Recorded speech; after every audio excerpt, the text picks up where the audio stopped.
R$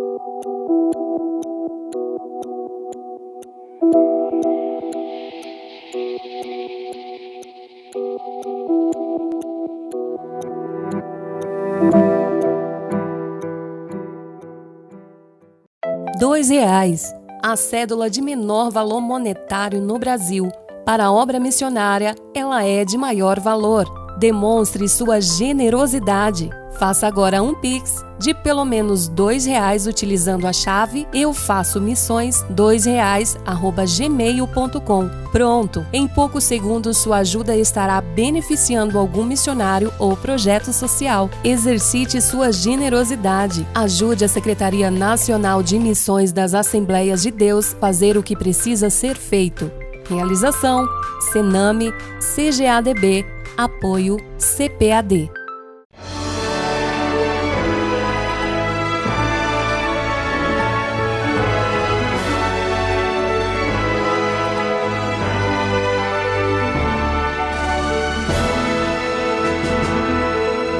Subsídios. Lições Bíblicas Adultos. Lição 3. A conversão de Saulo de Tarso. Esta é a lição de número 3. A conversão de Saulo de Tarso. E este tema e este assunto está registrado em Atos dos Apóstolos, capítulo 9, e no texto bíblico lido em classe, participado em classe, está nos versículos de 1 a 9. Mas eu vou apenas ler o texto áureo nos versículos 3 e 4, que diz assim: E indo no caminho, aconteceu que, chegando perto de Damasco, subitamente o cercou um resplendor de luz do céu. E caindo em terra, ouviu uma voz que lhe dizia: Saulo, Saulo, por que me persegues? A partir da leitura desse texto, nós podemos falar da conversão de Saulo de Tarso, que não poderia passar de largo sem dar a importância que o ato da conversão, uma operação poderosa do Espírito Santo, não pode estar fora de todo o conteúdo doutrinário da nossa denominação. A conversão de Saulo foi, indiscutivelmente, um dos mais importantes acontecimentos da história do cristianismo. Esse personagem principal, que é Saulo, veio a se tornar, posteriormente, um dos maiores defensores na defesa da doutrina de Cristo. Por isso é muito importante a história da sua conversão. E é interessante perceber que a mudança radical de comportamento foi notada em Saulo, não apenas numa mudança física, mas uma mudança de pensamento acerca da pessoa de Jesus, a quem ele perseguia. Existem alguns adeptos do determinismo que preferem afirmar que ele não havia se decidido por Jesus, mas que foi Jesus quem se decidiu por ele. Não está de tudo errado, mas não é exatamente por aí que nós vamos entender a importância da conversão. Porque a conversão é antes de tudo, um modo poderoso de Cristo apelar para a nossa vida, para a nossa razão, para o nosso entendimento. E o que aconteceu com Saulo de Tarso é de que o Senhor apelou exatamente para isso. Ele precisou mais do que um apelo intelectual, com argumentos, ele precisou muito mais do que isso. Ele precisou de um impacto que fosse capaz de fazê-lo mudar de atitude, um impacto dramático na sua vida. E nós vamos entender, a partir de então, pela o próprio segmento da nossa revista de escola dominical, no primeiro ponto, que a conversão de Saulo foi um ato especial da graça de Deus. E nós vamos descobrir de que esta conversão e a sua experiência sobrenatural foi capaz de fazê-lo mudar de atitude completamente. A começar pela iniciativa que Jesus teve para mover com a mente de Saulo de Tarso. O impacto da visão resplandecente no caminho de Damasco tomou a Saulo de surpresa. Ele ainda estava sob o efeito do sucesso que ele havia tido em Jerusalém contra os seguidores de Jesus. Imbuído de uma coragem irracional, Saulo de Tarso, bem relacionado com a casta sacerdotal de Jerusalém, deu a ele carta branca para que ele procedesse com o mesmo rigor que havia feito e as suas perseguições em Jerusalém, ele deveria usar o mesmo rigor em Damasco contra os seguidores de Cristo. Ele, então, corajosamente sai de Jerusalém, toma o caminho de Damasco, e nesse caminho de Damasco existem alguns que Paulo estava montado num cavalo, outros até chegam a dizer que estava montado num camelo. A Bíblia não cita nenhuma coisa nem outra. A verdade é que ele estava no caminho de Damasco e estava acompanhado por alguns outros fanáticos judeus, sob a sua liderança, fariseus que pensavam da forma que ele pensava, para acabar com o grupo de cristãos em Cristo que havia em Damasco, e que se reuniam em várias sinagogas existentes na cidade de Damasco. Dada a dureza de coração de Saulo, o Senhor, que é especialista em fazer coisas que ultrapassam a lógica humana, o Senhor escolheu exatamente esse homem para ser posteriormente o apóstolo dos gentios. E sabia que para isso acontecer, ele teria que tomar a iniciativa. E Jesus tomou a iniciativa de sacudir com a estrutura física, mental e espiritual de Saulo, agindo pessoalmente com ele, falando pessoalmente com ele. E nisso nós vemos a grande manifestação da graça salvadora do Senhor Jesus Cristo para com Saulo. É o mesmo Saulo, posteriormente conhecido e tendo adotado o nome de Paulo, que escreveu aos Efésios, capítulo 2, versículo 8, pela graça sois salvos por meio da fé. Isto não vem de vós, é dom de Deus. A Tito ele também escreveu, dizendo, porque a graça de Deus se ha manifestado, trazendo salvação a todos os homens. O ponto de partida para a salvação de todos os homens é a graça de Deus. E a graça é o favor imerecido da parte de Deus, em que a sua justiça é satisfeita nos méritos de Jesus, mediante a sua morte expiatória na cruz do Calvário. Graça, portanto, é favor outorgado aos pecadores que estão debaixo da ira de Deus.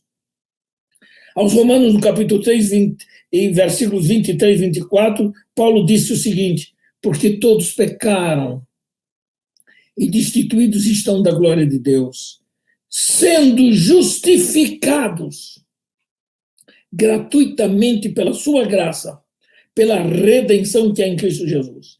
Indiscutivelmente, a conversão de Saulo de Tarso foi muito mais que um convencimento intelectual de quem era Jesus. Sua conversão foi o fruto da obra também regeneradora do Espírito Santo em sua vida, levando-o a confessar que Jesus era, de fato, o Senhor, o Salvador, o Messias, aquele único que poderia salvar a sua alma. Portanto, o que nós descobrimos? Que a conversão de Saulo foi produzida pelo impacto da experiência sobrenatural que teve no caminho de Damasco. No capítulo 9, versículo 3, Lucas narrou que quando Paulo viajava para Damasco, foi surpreendido por um resplendor do céu, mais forte do que a luz do sol do meio-dia, que o fez cair por terra e ficar completamente seco. Ora, se pelos argumentos racionais Saulo não fazia concessões para ouvir Jesus, o crucificado, a luz que resplandeceu sobre si ofuscou seus olhos e trouxe a voz do próprio Senhor Jesus, que o confrontou de uma forma impactante. E a voz de Jesus era tão somente isso: Saulo, Saulo, por que me persegues? Sua intenção para Damasco seria o de acabar de vez com um grupo que ele chamava de herege, mas ele foi surpreendido por uma experiência transcendental em sua vida. Ele, segundo o seu próprio testemunho, pôde ver literalmente a pessoa de Jesus, o ressurreto, que o despojou do seu ego arrogante. E naquela visão, Saulo pôde entender quem era Jesus e o porquê da sua obra redentora na cruz do Calvário. Uma outra coisa muito importante dentro dessa lição é aclarar a doutrina bíblica da conversão, porque a conversão de Saulo propiciou isto para todos nós. E é bom que se diga que a conversão é uma doutrina bíblica que faz parte do corpo de doutrinas cristãs. A verdadeira conversão é aquela que nasce da tristeza para com o pecado e o reconhecimento de que ele precisa dar meia volta para Deus. É uma mudança que tem, sem dúvida alguma, suas raízes na obra poderosa e regeneradora efetuada na vida do pecador pelo Espírito Santo.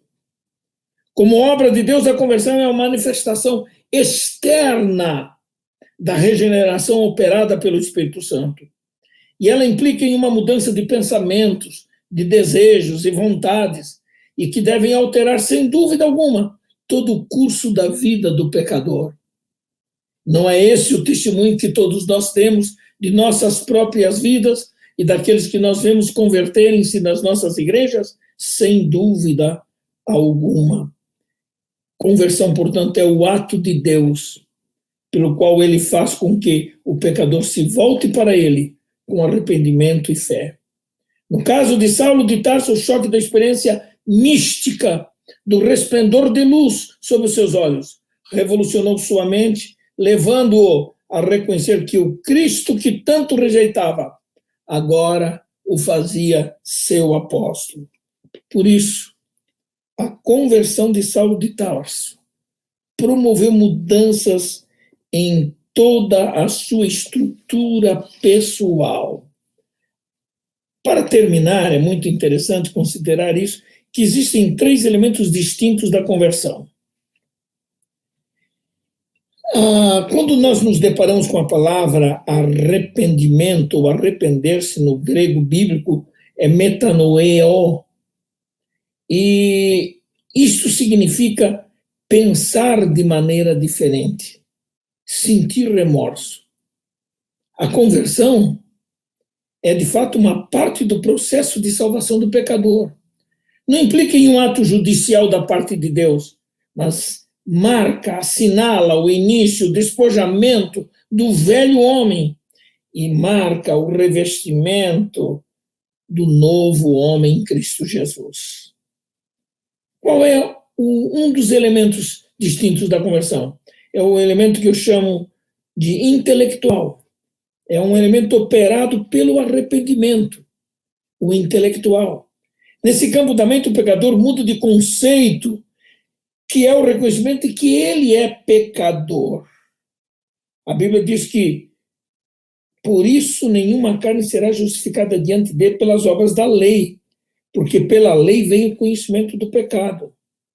É isso que nós precisamos entender, o convencimento mental.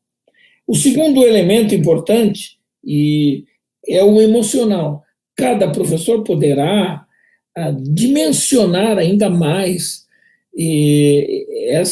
esses elementos fundamentais. Mas o emocional é o segundo elemento operado pelo arrependimento. No campo dos sentimentos da vida interior de cada um de nós, o pecador experimenta uma mudança de sentimento que se manifesta pela tristeza, pelo pecado contra um Deus santo e justo. Mas sabe o que aqui diz a Bíblia?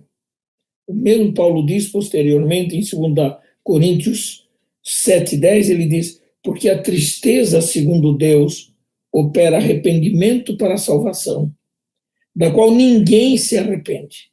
Mas a tristeza do mundo opera a morte.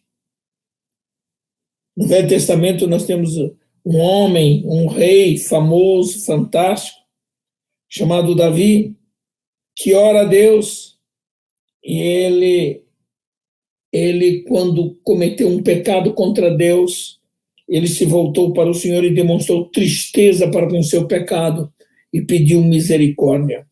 Quando ele disse, tem misericórdia de mim, ó Deus, segundo a tua benignidade, apaga as minhas transgressões, segundo a multidão das tuas misericórdias. O terceiro elemento operado é o volitivo. Naturalmente, se o pecador está convencido na sua mente do seu pecado, resta-lhe exercer sua vontade. O homem foi dotado da faculdade de escolher livremente, que possui, na verdade, determinação própria, porque o homem é um agente moral livre, e por isso ele possui uma capacidade para a ação moral. O pecado principiou na autosseparação da vontade do homem e a vontade de Deus. A Bíblia nos mostra o Espírito Santo, que é aquele quem convence o pecador do pecado, da justiça e do juízo. João 16:8. Existe uma teoria de que o homem, pelo pecado, perdeu seu livre-arbítrio. O que nós refutamos essa ideia, porque o homem pode escolher, sim, ajudado pelo Espírito Santo, a mudar e decidir por sua vida. A ideia de que a graça salvadora, ela se apresenta irresistível quando Deus decide salvar alguém e rejeitar a outros. É inaceitável essa ideia de que o homem, por ter perdido a sua comunhão com Deus e ter se depravado pelo pecado, que essa depravação atingiu também o seu livre-arbítrio. E a história e o testemunho da vida da humanidade nos diz que o homem não perdeu o seu livre-arbítrio. Ele é livre para escolher o que quer. Se ele quer ser salvo, ele será salvo. Se ele não quer ser salvo, ele não será salvo. Mas é a escolha sua. Não é uma escolha de Deus. A escolha de Deus é a manifestação da sua graça para todos os homens, todos os que creem na sua palavra. Por isso, a conversão de Paulo foi provocada pelo impacto do resplendor da luz que ofuscou a sua visão e obrigou a reconhecer de que ele não podia mais lutar contra Cristo. A conversão é, portanto, uma obra divina e, ao mesmo tempo, humana. Na conversão, a soberania de Deus caminha de mãos dadas com a responsabilidade humana. Por isso, o arrependimento e a fé são elementos que conduzem o pecador a ser remido pelo sangue expiador de nosso Senhor Jesus Cristo. Que Deus abençoe a todos na compreensão desta lição. CPAD, a editora da Escola Dominical.